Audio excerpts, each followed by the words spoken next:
In the open fields of the Dominican Republic, it's not unusual to see nimitas. The bright light they emit is a way to attract a mate.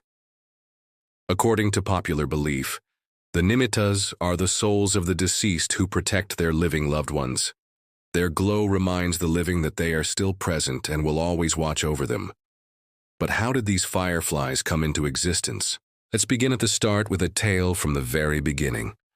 A long time ago, there was a deep lake full of fish. The people who lived nearby fished there, and there was always enough for everyone. One day, the lake suddenly dried up. In the mud, it was no longer possible to catch fish. On top of that, it didn't rain for months. There was hardly any rice left either, and famine spread throughout the land. The people prayed every day, "Beloved God, send us rain and food, for the people are starving."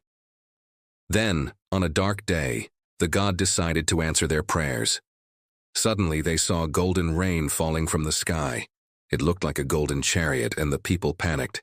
Then they heard a powerful voice say, "I am the God you have prayed to, and I have come with my wife. We have been sent from the heavens to rule over your land." As the God spoke, it suddenly began to rain heavily. The dry fields bloomed once more, the lake began to rise again, and in no time it was full of fish. The people rejoiced. The God and his consort had a daughter who was stunningly beautiful. All the young men fell in love with her. They sang serenades to try to win her heart. But there was one problem. She was not human. Her heart was made of stone, as hard as the star on her forehead. She would never know what true love was.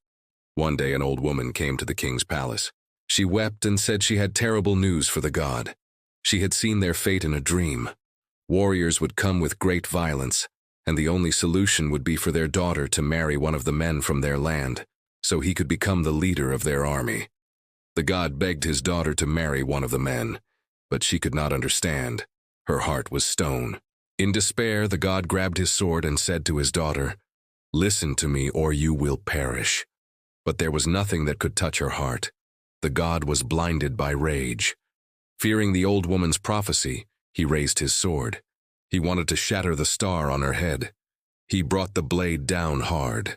The star shattered, and darkness filled the room, until thousands of shards of light appeared in the hall. They lit up the space like tiny stars with little wings. The daughter of the God lay lifeless on the ground. The old woman's prophecy came true. Warriors came and killed everyone in the land. They destroyed the crops and poisoned the lake. They spread destruction and terror everywhere. The lake became